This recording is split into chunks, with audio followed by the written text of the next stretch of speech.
भरतरी चरपटी. आता आपण उज्जैन मधून प्रस्थान करूयात. गुरुदेव, माझी एक इच्छा आहे, बोलून दाखवू का? सांग भरतरी, तुला काय हवं आहे? गुरुदेव, इथे महाराष्ट्रातून आई तुळजाभवानी आली होती.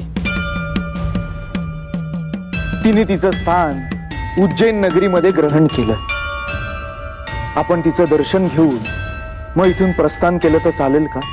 ठीक आहे भरतरी, तुझी इच्छा आहे ना, मग आपण तुळजाभवानी आईचं दर्शन घेऊयात आणि तिला सांगणं करूयात की नाथपंथाच्या कार्यात तू सहभागी हो आणि नाथपंथाची जो भक्ती करेल त्याला तुझा आशीर्वाद कायम असू दे.